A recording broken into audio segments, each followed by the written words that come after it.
with some of the knowledge that I did have, especially young, into how to run a business and be a good manager, and then applying that, I received a lot of pushback early on in my career. I mean, frankly, because I was a woman and I look young, won't put my age out there, but I still look younger than my age. And a lot of people are like, well, how do you know what you're talking about? And then they would get to talk to me and they'd be like, oh my gosh, she knows all the things. And that's not even about knowing all the things. It's about being confident in them and then just being able to articulate them and getting that trust factor. A lot of times I would have a lot of pushback. I was also coached really well through a lot of that so that I didn't lose my own self-confidence through it, which was slightly a concern at the front of that.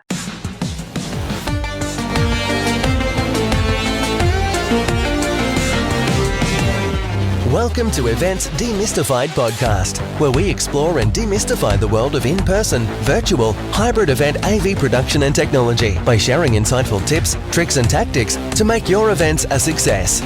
This podcast is brought to you by Trifan Events, a woman-owned boutique event production agency. And your host is Anca Trifan, a technical event planner and producer with almost 2 decades of hands-on technical experience in event production.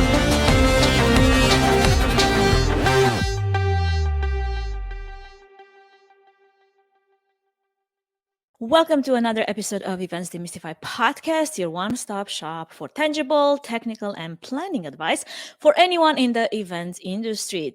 Today's episode is sponsored by Trifan Events, a woman-owned boutique event production agency that provides the strategy, technology, and gear to host successful virtual and hybrid events. And I am your host, Anca Trifan. With me on the show today, I have Erika Kurlovitz, the president and the executive producer of Acquire Productions. And she is a fabulous woman that I got to meet in Puerto Rico not too long ago. I've been sort of like following her along on LinkedIn. Not stalking, but kind of fangirling her because I'm always impressed with females in this space and I want to know them and I want to be their friend. So Erika, you're going to learn a lot more about her, but she has developed her career in events and marketing for the last 15 years. Throughout her career, she has produced large-scale corporate events and nonprofit galas across the country. Her background covers a wide span of in-person and virtual events. As a show director, as a scenic set designer, as a creative, multimedia, concept, technical, stage management, and entertainment management. Those are all things that sort of like hats that she's wore in event production. And it's super exciting to see another powerhouse woman doing all the things. Erika brings her creativity, the core design, and her expertise and knowledgeable to the teams that she works with and to her clients. She is a certified special event professional and she's the recipient of many awards, including one of the top 25 young event professionals to watch by Special Events Magazine. You can learn more about Erika via the links posted in the episode notes. And in the meantime, let's bring her in. Welcome to the show, Erika. So excited to have you here. Thank you for having me. This is exciting. I'm super excited about this. How are you doing? I mean, it's been, I feel like, quite a few weeks since we met each other. And I don't know about you, but for me, it's been like a roller coaster of things. Total, like, wasn't May just like last week? I don't know. I blinked. Like, I don't understand what happened. Me neither. All I know is like it feels like it happened a long time ago, but also happened just recently, just because it's been so many things that happened. Like I could feel like an entire year in just the last few weeks, honestly. Yeah, same. Feel the same. Well, this season, I'm really focusing on a lot of the women, powerhouse women in events. And it's such an incredible honor to have you be part of this new season because I want to highlight every woman that has had some type of an impact in event production, technology, behind the scenes. And I would love to know more about you, about your story. Would you take just a few minutes to give our audience a brief background on your journey to where you are now? Yeah, absolutely. Well, thanks for first of all fangirling me, and you're so great at that. So just wanted to say thank you for that first and foremost. But yeah, as far as my journey, as everyone, we all start small and we get to grow. And I've had so many different opportunities. Like my very first job out of college was for a marketing firm that I did their conference planning, and then from there went to a hotel, and then started working at the meeting house companies, or formerly meeting house, because unfortunately they are no longer in business here in Chicago. And that's really where my whole career took off. And I was very well supported by the owners. They gave us a lot of opportunity to grow, and just so many different ways of approaching problem solving and running a business. And just, I've always like observed them in how they ran their business and loved the core of that. From there, I was recruited to go work for an agency in Los Angeles and worked there for 2.5 years. And from there, decided to start Akiri Productions. And we have been a boutique agency ever since for the last 9 years, and continue to grow our team and our clients and all of the things that we're producing, of course. So that's the nuts and bolts of that. I love it. So, what possessed you to start, on this journey on your own? Did you feel like you were ready and prepared when you first started embarking on this journey? A little bit, like, quite honestly, it was a good leap of faith.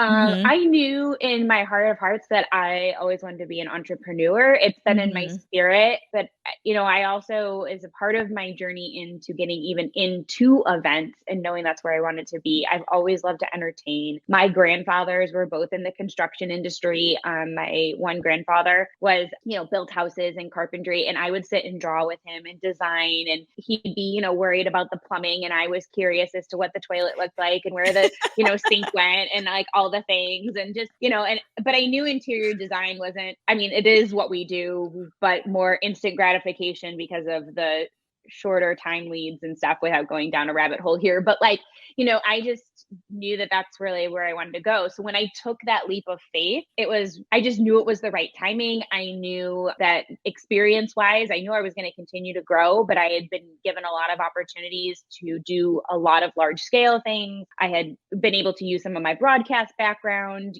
all of the different assets, and just kind of take it and run with it. So I was very blessed that I made one Facebook post, because that was all that was around then. And I was busy for 3 years solid.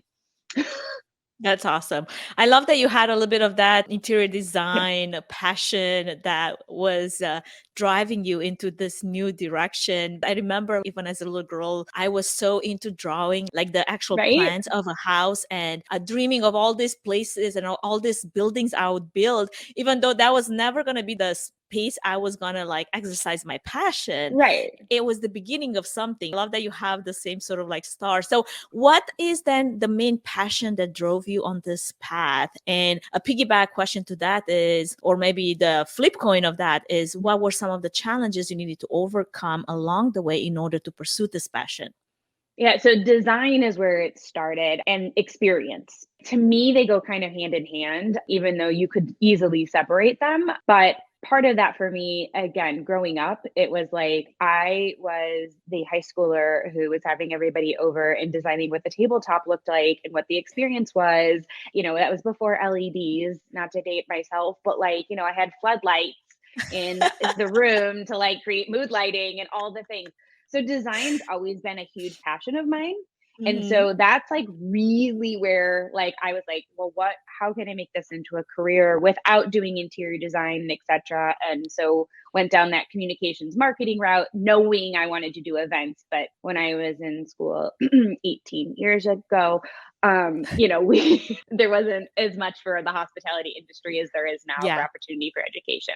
ILEA brought a lot more to that table for me after college. But, I think it's just something that continues to drive me. And I think some of the challenges throughout the time is that with some of the knowledge that I did have, especially young, into how to run a business and be a good manager, and then applying that, I received a lot of pushback early on in my career. I mean, frankly, because I was a woman and Mm-hmm. I look young, won't put my age out there, but I still look younger than my age. And a lot of people are Mm-hmm. like, well, how do you know what you're talking about?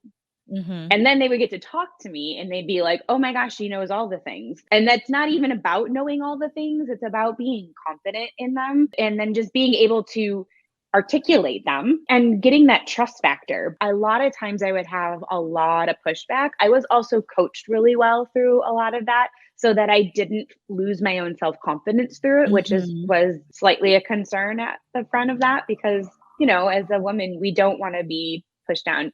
And quite frankly, it doesn't matter if you're a man or a woman. Yeah. No one wants to be their self-confidence and etc. So I think that was something that definitely took a while to overcome. And look, I don't pretend to know it all. I don't pretend to know it all now. I just have a lot of experience and, you know, I've been able to gain a lot of it by asking questions and doing a lot of listening. And, you know, I think that that's just really what's been helping me through those challenges. Absolutely. I definitely understand some of the things that you just shared because myself, I've had to, navigate a little bit of that terrain as well. I mean, you can be a hot woman in event production and still be taken seriously that you're competent and you know what you're doing, but that doesn't mean that at face value, first impression is not going to be something where you need to prove it first. And I feel like many times when you have to prove again and again and again, it can be a little challenging and hard not to lose a little bit of your confidence. So I guess from your vantage point of view, what does it take to be a competent boss in your niche? And do you think that being competent and likable at the same time, can that coexist when you're a female boss? Absolutely. I think it can. I'm going straight to that because absolutely. I think that some of the things that I have learned throughout the time from different managers that I've worked with and just different teams and observing. And I am a reader. Like I love to read. And so I'll do a lot of leadership growth, spending time at leadership summits, working on those parts of myself as a leader has really helped with that. And I think being likable and competent, both in my opinion, go hand in hand, because I think that it goes back to the confidence and being strong. And also within the competency, being able to say, I don't know the answer to that question you just asked me, but let me go find out, and not just making it up because it's going to sound fancy. It's really being down to earth, be authentic, be genuine. I don't have every answer. That doesn't mean that I'm not competent. It just means that in that moment, if you're asking me a very specific question, maybe to a new piece of technology that we're still learning, I may not have the answer right then and there. It just doesn't mean that I don't know what I'm talking about. I know enough to have those conversations with our clients. I know enough to have those conversations with our technical team to speak their language. But do I know everything? No, but that's why we also have other experts that we collaborate with to bring as a part of that and follow up with some of those. And going back to the likable piece also has a lot to do with, also having boundaries, because I feel like that likable piece can go away sometimes if we are too stressed, if we have too much on our plates, we're a little too direct, a little too short.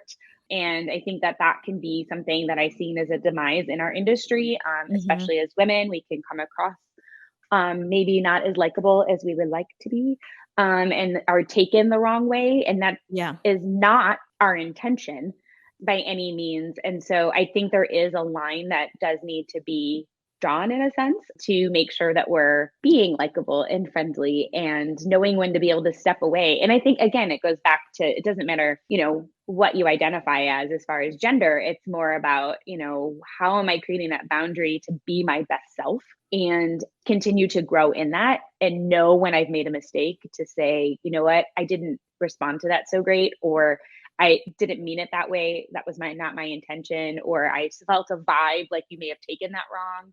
Let's have a conversation about it.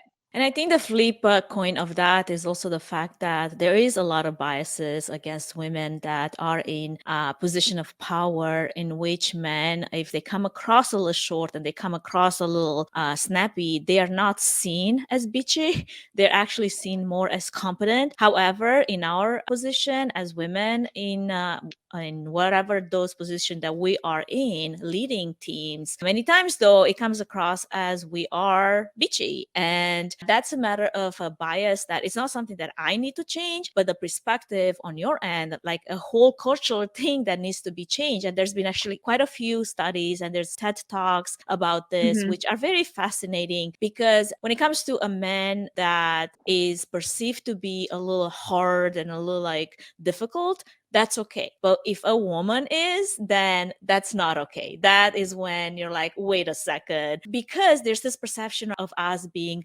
meek and kind and pleasant. And there's days when I'm none of those things. Yeah. I have been told in the past that I kind of come in as a velvet hammer, meaning I come in with a hard, this is what needs to happen, and very direct, but can be done in a soft tone. And sometimes not. Let's be honest, we all have our moments. Yeah.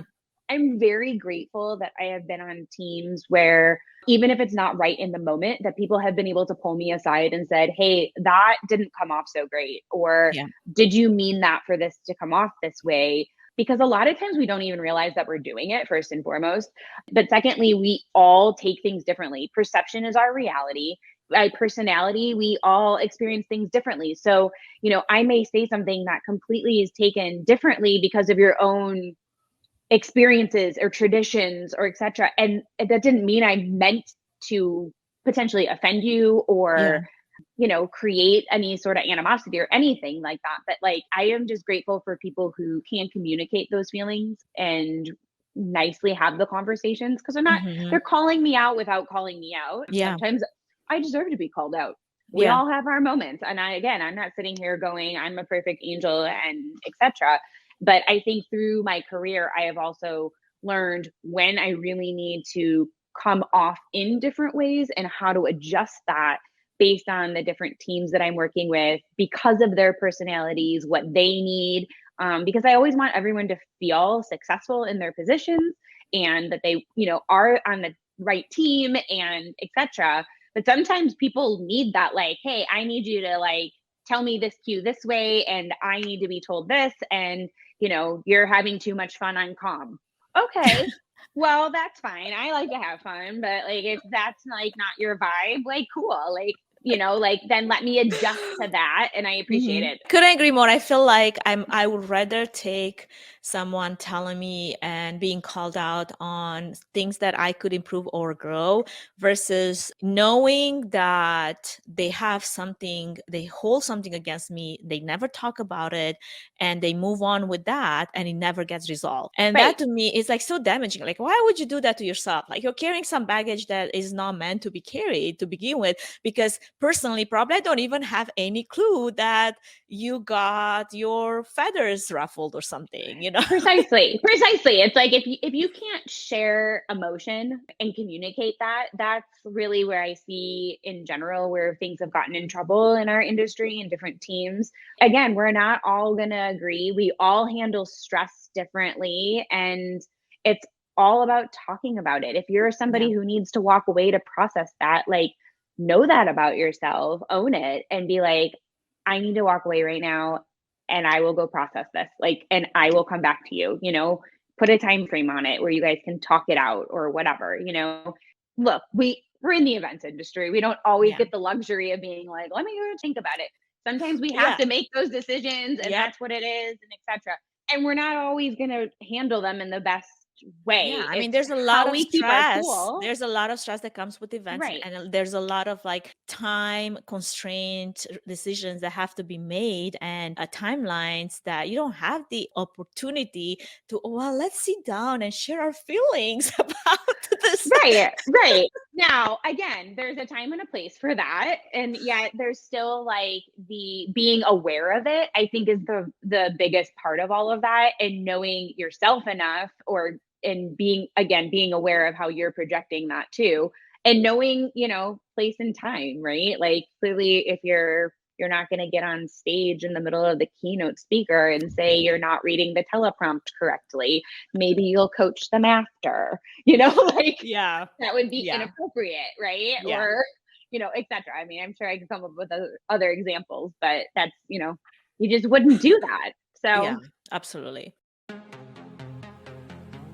Before we move any further, I wanted to give a quick shout out to our main sponsor, Trifan Events, which is a boutique event planning and production agency that will come alongside you, offering personalized event planning and technical support, strategic event design, production and technology management, and flawless execution for live, virtual, and hybrid events. The team at Trifan Events is passionate about planning and producing event experiences that get people involved with true moments of interaction, engagement, and co-creation, while offering white glove treatment throughout the entire planning process, enabling you to reach your event goals with the use of creativity, production tools, and event technology. To find out how Trifan Events can plan and produce your event become memorable, go to trifanevents.com.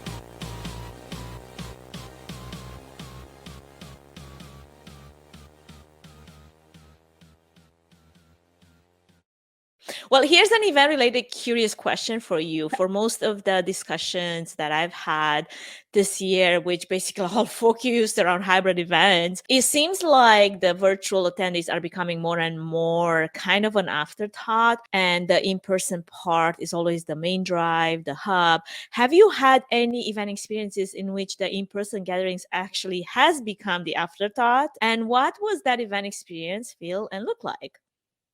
Oh, what an excellent question.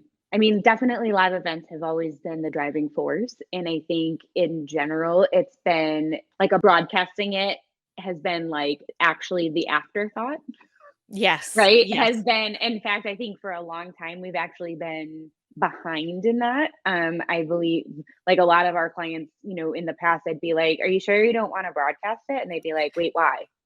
And I was like, so the people at home can watch it? Or the people who couldn't come, or accessibility. Yeah, or like all the other things, Evergreen content. Yes. Well, and how many times have I recorded something and handed somebody a hard drive and never saw it again? Yeah. Or back in the day when we would do DVDs for them and chapter them out. And if you're like, what do you do with that? Exactly. That's a whole other rabbit hole. And I don't mean to go down that, but my point in that is I have seen a big shift, especially in the last couple of years, and for obvious reasons with the pandemic, right? But what I've noticed pre-pandemic, trend-wise, if you think about it, from a television production standpoint, things like American Idol or America's Got Talent or The Voice, you'd have interaction at home. You could watch it at your leisure. You could still interact and do polls within a couple of days of each other. You would definitely have more opportunities to, again, still engage at your own convenience. Yeah. And then they go on tour and you can go see them in person at a live event, and you can see them perform or, be a part of some ballroom dance or, name something, right? So you're creating the experience. Personally, I think they're way ahead of us in an industry standpoint. Yeah. Right. And I think we're going to see more and more of that happening coming out of this. I think even where we're currently at, I think we all thought there would be a super big resurge, and not to say that there hasn't been, but we still have a good handful of clients that are still concerned around pandemic health.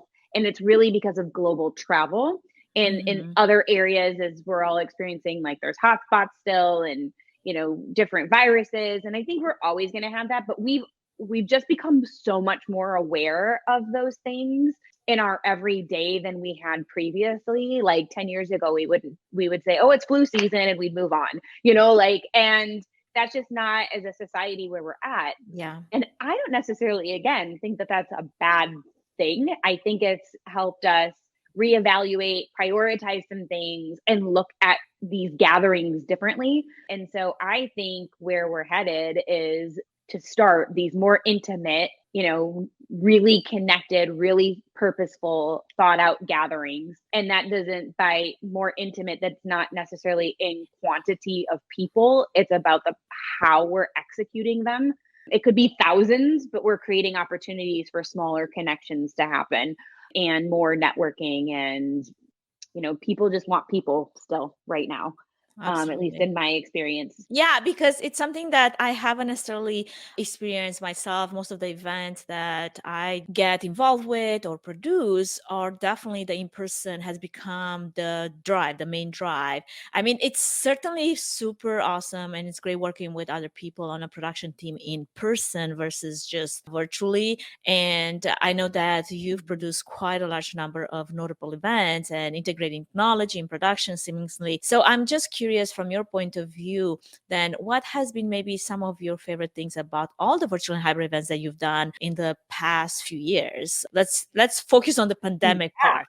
Yeah, right. Well, what I really love about it is, to your point earlier, is like it's really made a lot more content within our space, like meaning the event industry. I think we've come more to the forefront. People really recognize us more as an industry. And we're also helping to look for answers on how to's during that time, and really understanding why it takes professionals to do what they do. And it's not easy. So many people tell us, right, your job must be so fun. It's glamorous. Because you only see the glamour, which is a small part of the entire process. Right. And don't get me wrong, it is. Like, there really are moments. And I actually just finished a book called Joy at Work by Maria Kondo. And she talks about having things that spark joy in your life. And there are things about our jobs, and to her point in the book, that don't spark joy. Yeah. But there are tons of things that spark joy.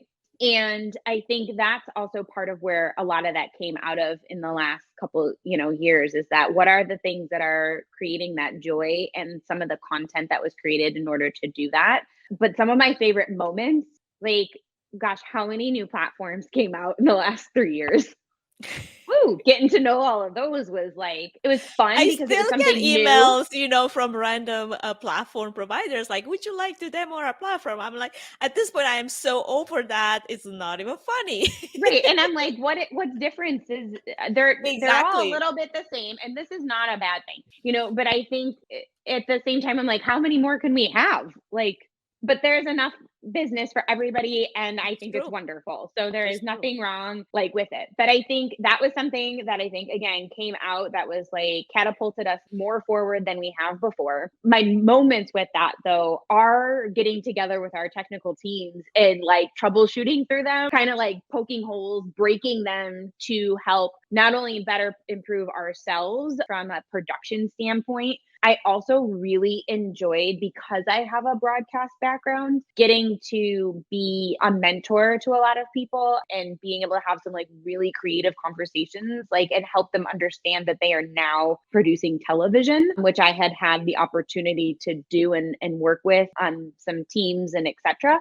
So that was really cool. My favorite event, which just came out, and BizBash's Top Innovators article in this last week, was about a Chicago-based university that we did their commencement. And it took us 4 teams of 4, so 16 people remote all across the country to produce their commencement, because we had a main commencement that everybody joined and watched. And then we broke into their 4 colleges, and they had over 600 students, and they all came on video in real time as their walk across the stage moment. So we'll use myself as the example. Erika would come up on screen, her, headshot would show, it would say my degree, it would say if I had any honors, my name was a voice of God, music in the background, and then we'd pop up and I would get to wave with my family. And it was a blast. We got to feel like we were celebrating with them in their homes. There were so many people in real time. We had to update our chat roll, because it was so many people were wanting to be a part of it, which was amazing. And we felt that same experience, but differently in person with them this year. Some of the things, again, that came out of that was just like, we found other ways for their families to connect.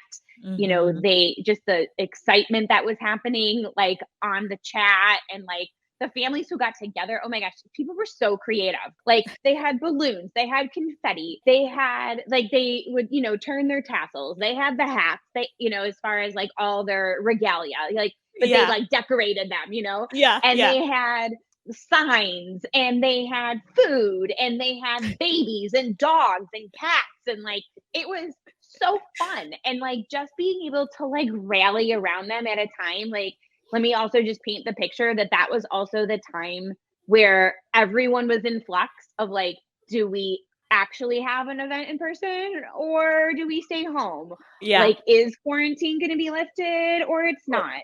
But all of these people still graduated, so we should do something, like, and so it's like, it's like we lived in this that was such a limbo time. And now that we're like out of that, it's like we almost forget what that felt like, so I have to like make mention of like how we felt during that time. So like that celebration was probably like just seriously one of my favorites, just because it took all different disciplines, so many people to produce it, and so many things that could have, we had backup plan to backup plan to backup plan, and thankfully everything worked out swimmingly. That's awesome. I love it. I think even the content of that alone, it will take every single one of the participant back to that feeling, the emotion that they had in the moment. It's almost like a song that you listen to and you're connected to, and then when you listen to that again, you remember the smells, you remember the place, you remember all the things when you first listened to that, and it really impacted you in one way or another. So the fact that you have the content to go back on and remember that moment in time as being a very special moment, to me, that honestly is one of the biggest bonuses of virtual events. And we shouldn't forget that as we go back to fully in person. I think every event needs a little bit of that, just because we are part of so many different things. And it's so easy to forget. Like just last year's event, I don't remember how many events I joined last year. I don't remember how many events I've done last year. But if there is one piece of content I could go back and just review for a little bit, for a second or two, I already get that instant memory of what that felt like, So it's almost like a memory roll. Yeah. And I mean, isn't that what we strive for when we're just in person, first and foremost, right? Like we want to engage all of the sensories. We want to engage different learning styles and accessibility, and to be able to do that from home and create that literal bridge between the two and make it just as important. Again, to me, it's television production, probably 101. We probably have a lot to learn, but I think that, it's that bridge. I just love it because it's two ways, connect the two different audiences. And, some could argue that they are two different audiences. And to me, I think they're the same audience, just maybe we approach it as far as like some of the content differently. I like the NFL example. The players show up to play in the NFL or choose baseball, whatever. I'm going to use football, but the players still go out and perform. They're not performing for either audience. They're just there to participate and really do their trade in which they're good at, right? The in-person experiences is different because you have different content on the screens. You've got different music, but as the person watching at home, I still get to see that. And you can still have an experience, a unique experience that is unique to you. I still have my nachos. I still have my pretzel bites. I can have my deep dish pizza. You can have a whole party at home where you're doing like a watch party or whatever. Yeah. You could set up and make it feel like you're sitting in rows if you feel like you need to scoot by people. Like that's really the difference. Sitting in the stadium, if you want to have to stand in line for the bathroom, we can create that at home too. Like, there are, my point is. Probably that's the least favorite part of that. Right. That's why you stay home. But, I'm going to charge everyone 3 times the price for this hot dog than if you were to get it on the street corner. Right. I mean, you could set up in your house and you'd be making just as much, but my point is like some people would argue that's two different audiences where again, I see it as one, just different experiences. Exactly. Again, you can recreate it. It's still going to be different. It's still not going to be the exact same, but you can sure as darn come close to it. You can have surround sound. You can have streamers. We can make signs. You don't have to go to Green Bay and freeze your butt off. You could just, go outside and pretend if you really want to, unless you're calling in from like Miami or something. That doesn't really, I could send you some Right. snow. Yeah. I love it. Well, one last topic I would love to touch on is best business practices, say maybe in a smaller market when you have bigger than life ideas. How do you go about connecting with other event professionals in your local market that would very much see you maybe as a threat, see you as someone that is bringing all this experience and is always on the go, always doing fun things and great things, producing and achieving bigger and better things. And instead of seeing it as a positive, as as an ally, they could see you as a threat. Yeah, such a good point.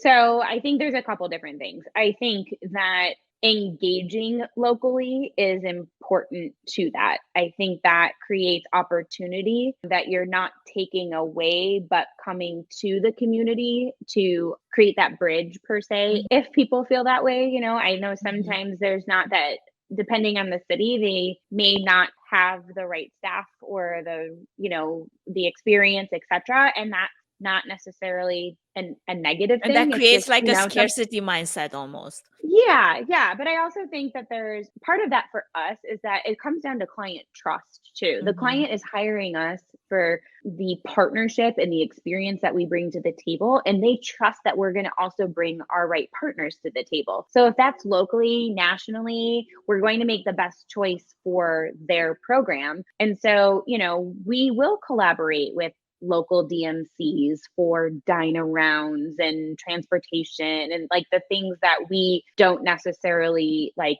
if they're not our core competency. Yes. And we want to bring all of the business locally.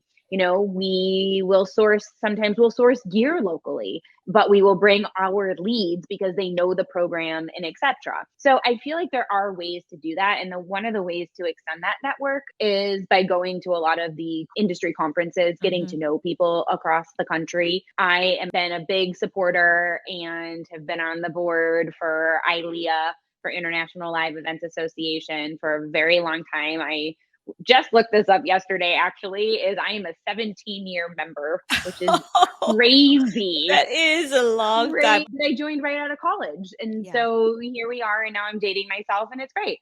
But my point is that through that experience of being on the board here in Chicago, then I moved to LA. I was president in LA. I moved back. I've taken a 3-year break on the board, and I am back here in Chicago as the past president. But with that involvement, you really create these relationships and have access to such a great network. If I am in, Omaha, Nebraska, I can go look at my local or close to ILEA chapter and go, who's here? Because it's already for me a trusted space that I know someone is serious about their career. I know that it's a place they're continuing to grow and educate, that they want to network, etc. So, and I know that there's other associations out there, and I'm sure that they're just as great. I just stand on that one because I've been so involved. It's gotten me through my career, and it's supported me, and it's how I've gotten to know, the meeting house companies that I mentioned before. It's how I went out west. It's how, I just have continued to grow my networks and relationships. Could sit here and say so many more amazing things about it, right? The point of that is it's about resources, but it's not just about connecting with people on social media. It is about meeting those people in person and or connect with them on Zoom. I mean, Zoom obviously has become such a thing, but like actually connecting with them, because there was a time where there wasn't a Zoom or a Skype. And so like getting together in person was much more about how those relationships happened. And so, for me, that's how those happened. I was always at those conferences. That's where I was meeting people, connecting with people, emailing to say like, I will meet you at the spot, because no one would know what you looked like because there was no Facebook, right? Or there was no app to tell you like where to go or like that kind of thing. And yet I feel like all of those technologies are amazing. Like, I love it. Hi, here's my pin. I'm here. Come meet me. Yeah, exactly. And things. Remember the days of MapQuest and printing out maps? Right. Like, wait, are we dating ourselves right now or what? Well, we are, but we're also showing how far technology has come and the things that we've allowed it to trust. And it's interesting to me, I'm going to take us one step further here with it, is like, so many people coming out of pandemic, and by people, I mean planners, have pushed back on this whole virtual element of an event and have like, oh, we're just going back to in person because it's what we know and it's what we do. And there is no going back. That is like saying you're going back to not have an email and there is no BlackBerry. And granted, I don't even know if BlackBerry exists anymore, but like, there's no smartphone is my point. Right. Because like that's what it was. Like when that happened, like email, or here's the car, this is the automobile, and let's go back to horses and carriages. Like, amazing. Right. No.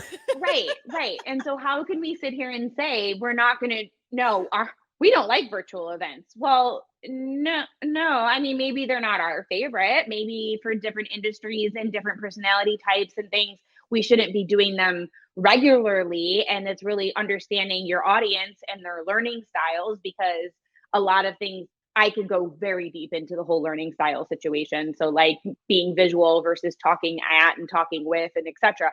But like, we can't go backwards. We have to continue to go forwards. And I just think that is something that we've just got to help each other. And I think by having these associations, these in-person conferences, and as an industry, we just have to keep educating our clients and each other and moving that needle forward. Absolutely. Well, this has been a fantastic conversation so far, Erika. Thank you so much for sharing so much of your experience and your learn wisdom. In closing, what is one piece of advice that you have for any event planner, manager, producer out there that would be helpful for them as they plan maybe their next event? Oh my gosh, where do we start?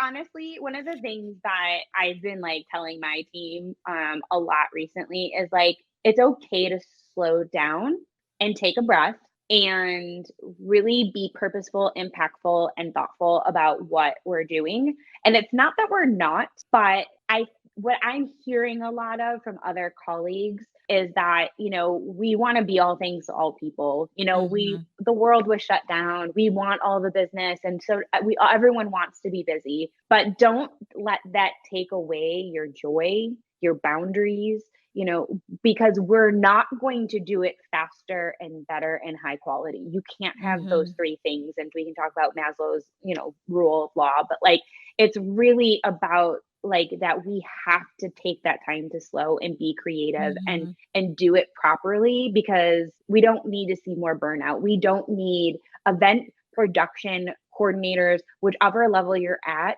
should not be a burnout industry. Yes, we work a lot. And more often than not, it is. Right. And that's the perception.